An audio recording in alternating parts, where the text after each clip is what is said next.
देवताओं को पराजित करने का यही उचित समय है, किंतु एक योग्य अर्थात प्रचंड असुर ही सिद्ध कर सकता है मेरा मनोरथ। एक ऐसा असुर जिसके अपूर्व शस्त्र में अनोखी शक्ति हो।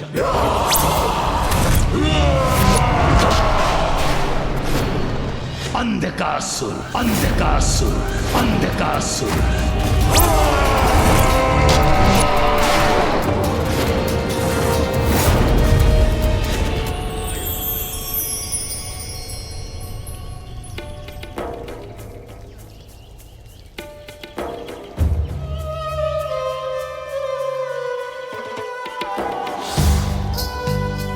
कात्यायनी पुत्री,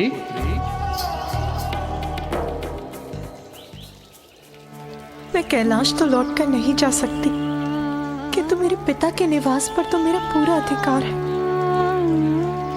रुक जाइए।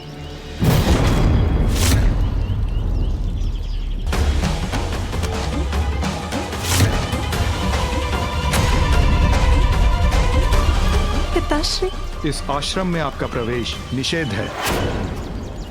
यह आश्रम अब आपके लिए पराया हो गया है।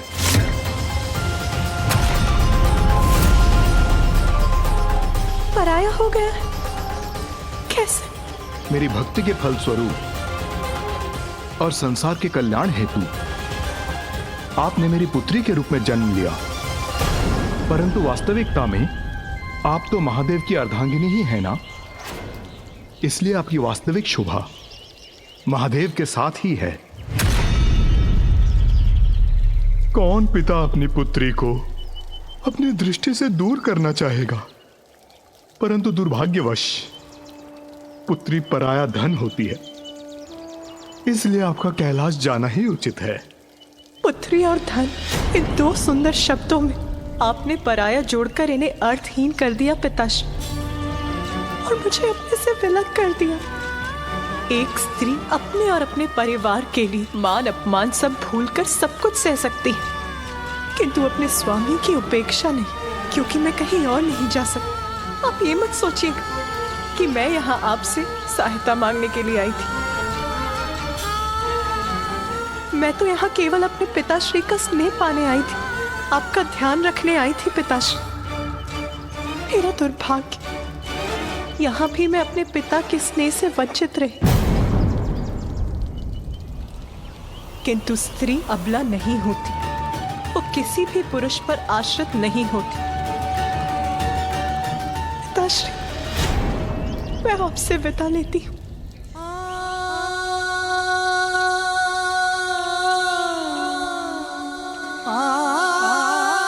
रुक जाओ पुत्री।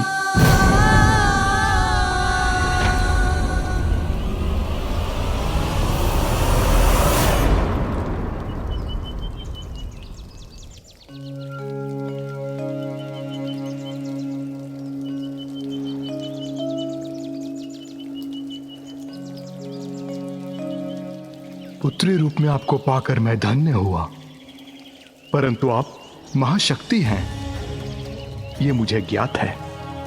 आपके और महादेव के मध्य जो हो रहा है वो भी आप ही की लीला है। आपका भक्त और पिता होने के नाते यह भेंट मैं आपको दे रहा हूं। जहां यह रुद्राक्ष की माला टूट जाए और कमंडल का जल छलककर बाहर गिर जाए, वहीं महादेव की पार्थिव लिंग की स्थापना कर पूजा आरंभ कर देना। आपका मनोरथ इसी पूजा से सिद्ध होगा।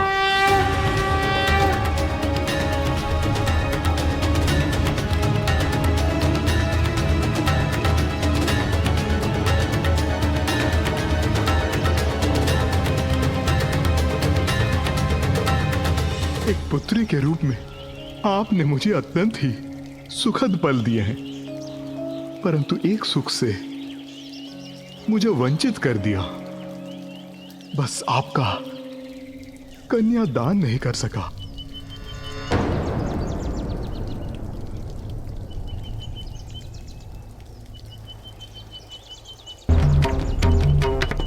din din da din din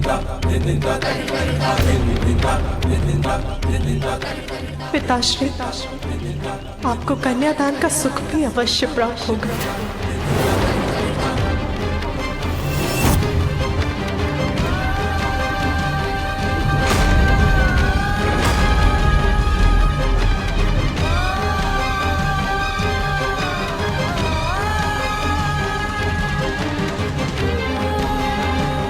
क्षमा करना पुत्री, किंतु जगत में धर्म के उत्थान के लिए आपका और महादेव का साथ अनिवार्य है।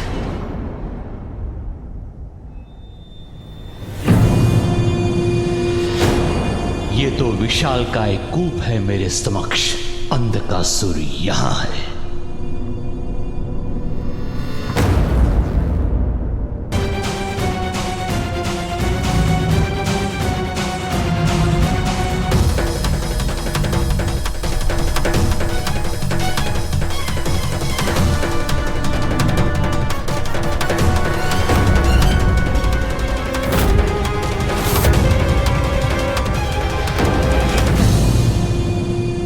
इस अंधकारमयी कूप में किसने किया इन असुरों का वध? कौन है वहां? अंधकासुर ही तो नहीं? ये तो अंधकासुर ही है, किंतु इस कूप कारागार में क्यों है ये? और यदि उसके साथ बंदी सभी असुर मृत हैं, तो वो जीवित कैसे हैं? मुझे अपनी अंतर्दृष्टि से ज्ञात करना होगा यहां हुआ क्या है।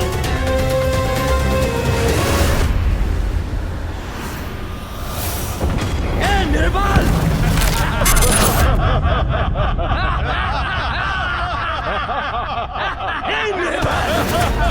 तुम हिरण्याक्ष के पुत्र हो ना?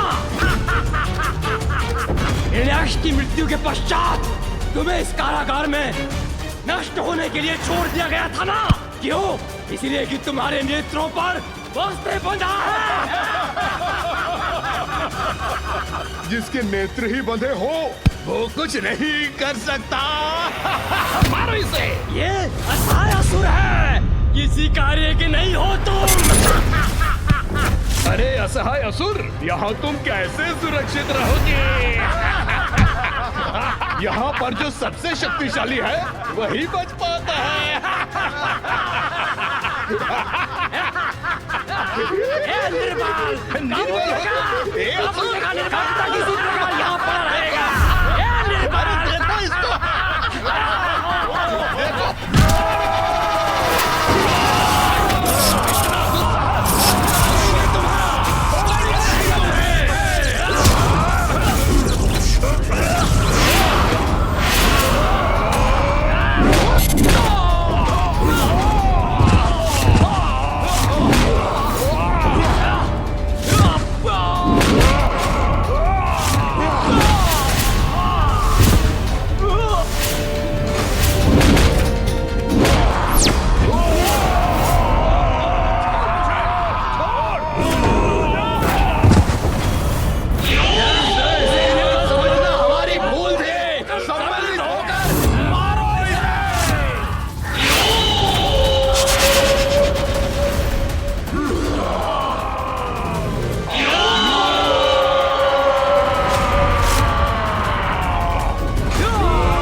अनुमान उचित था।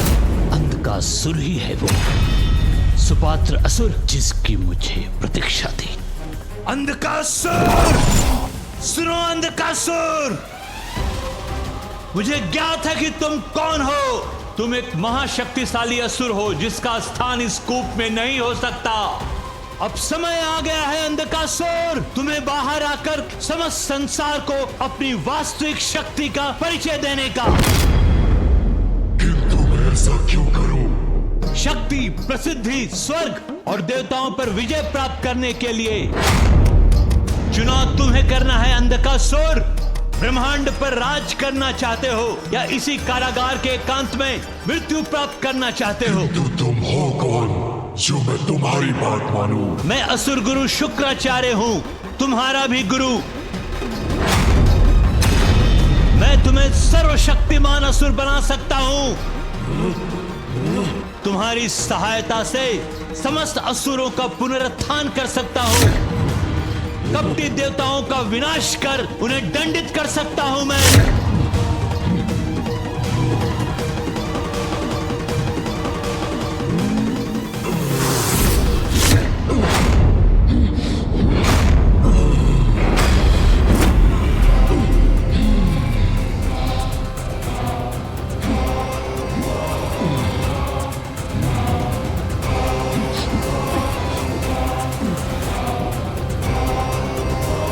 अद्भुत है इसकी शक्ति।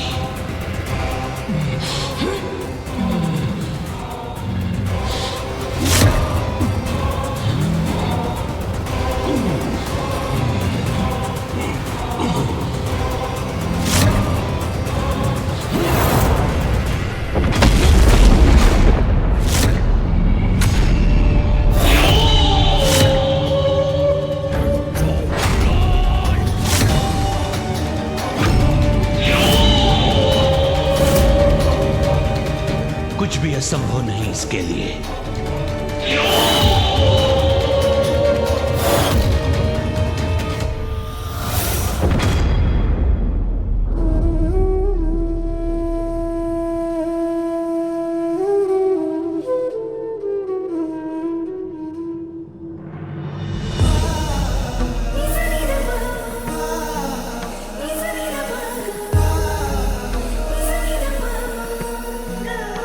पिताश्री,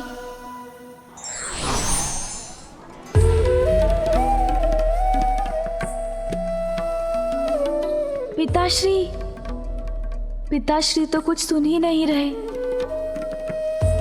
माँ के चले जाने से बहुत दुखी है पिताश्री। पिताश्री तो ध्यान में लीन हो गए, किंतु मैं माँ के बिना क्या करूं? मुझे कितना भी कष्ट हो, किंतु मेरी अपार शक्ति का भान है मुझे। अंधक का अंधकार बना सकता है सबको अपना बंधक। शक्तिशाली असुरों को मृत्यु के मुख में धकेला है मैंने, किंतु अब मेरे समान शक्तिशाली व्यक्ति पर प्रयोग करूंगा अपना बल। अर्थात देवता।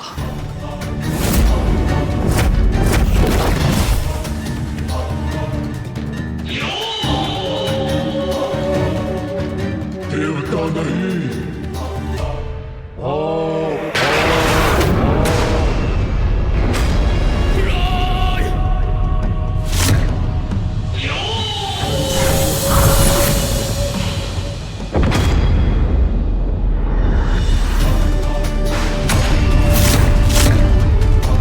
ये क्या कर रहे हो तुम? मत करो ऐसा।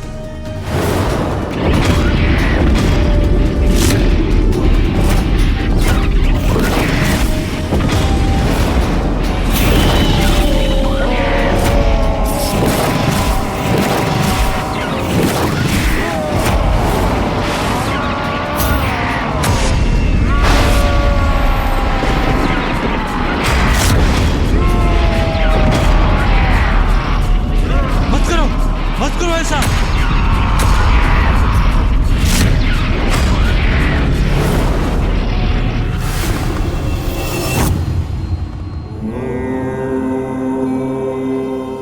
पिताश्री तो ध्यान में लीन होकर अपना दुख भुला देंगे, किंतु माँ कहाँ है? कैसी हैं? मुझे क्या करना चाहिए?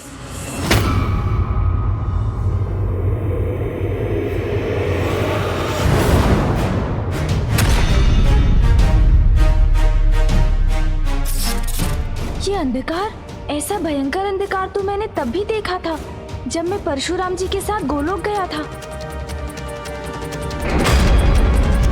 अवश्य ये अंधकार असुरों के जागृत होने की पूर्व सूचना है। मुझे शीघ्र माता पिता को एक साथ लाना होगा, तभी अच्छाई की बुराई पर विजय सुनिश्चित हो सकेगी। माँ,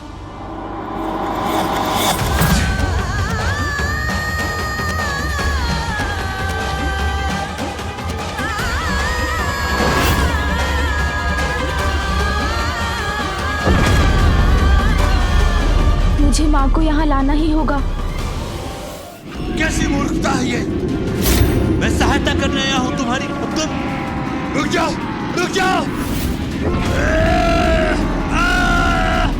अन्यथा अंधकार तक उस गुप्त कारागार में बंदी बने रहोगे तुम।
संभलिए माँ। जय गणेश जय गणेश जय गणेश देवा, जय गणेश जय गणेश। मुझे माँ को पिताश्री के पास लेकर जाना ही होगा, तभी उस संकट को टाला जा सकता है।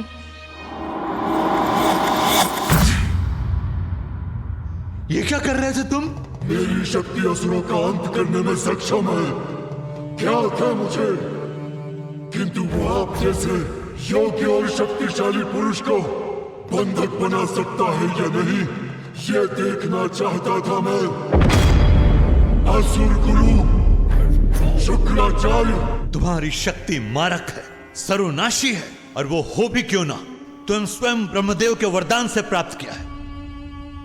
मेरे पिता की हत्या के भी पूर्व मैंने चतुर्मुख को प्रसन्न करने के लिए तप किया था और उनसे वरदान भी लिया था। ओम ब्रह्मदेवाय नमः, ओम ब्रह्मदेवाय नमः, ओम ब्रह्मदेवाय नमः, ओम ब्रह्मदेवाय नमः, ओम ब्रह्मदेवाय नमः, ब्रह्मदेवाय नमः, ओम ब्रह्मदेवाय नमः, ओम ब्रह्मदेवाय नमः। अंधकासुर, मैं ब्रह्मदेव तुम्हारी तपस्या से प्रसन्न हुआ। क्या वरदान चाहिए? वरदान दीजिए मुझे ब्रह्मदेव, जब तक रक्त की एक बूंद भी मेरे तन में शेष रहे, कोई मेरा वध न कर सके और सब अंधक के अंधकार के बंधक बने। वरदान दीजिए ब्रह्मदेव। ऐसा ही होगा, परंतु त्रिदेवों और त्रिदेवियों के सिवाय तुम जिस पर भी दृष्टि डालोगे, तुम्हारा अंधकार उसका काल बनेगा, उसका काल बनेगा, उसका काल बनेगा, उसका काल बनेगा। ब्रह्मदेव के वरदान से शक्तिशाली तो बन गया था मैं, किंतु मुझे दिशा दिखाने वाला कोई न था। पिता की मृत्यु के बाद मुझे इस अंधकूप में फेंक दिया गया, किंतु इस संपूर्ण समय धीरज नहीं खोया मैंने। प्रतीक्षा थी मुझे उचित समय की, एक योग्य गुरु पाने की, जो मुझे मेरे जीवन के उद्देश्य से परिचित कराए। शक्ति, बुद्धि और धीरज तीनों परम योद्धा के गुण हैं। यही देखना चाहता था मैं। समय आ गया है कि तुम असुरों के नायक बनो, देवताओं से असुरों के अपमान का प्रतिशोध लो, धर्म का विरोध कर अधर्म का संचार करने का सर्वथा उचित समय है, क्योंकि शिव और शक्ति दोनों एक दूसरे से विलग हैं,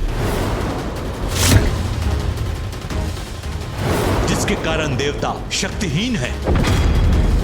इसलिए अभी उन्हें पराजित करना अत्यंत सरल होगा हमारे लिए।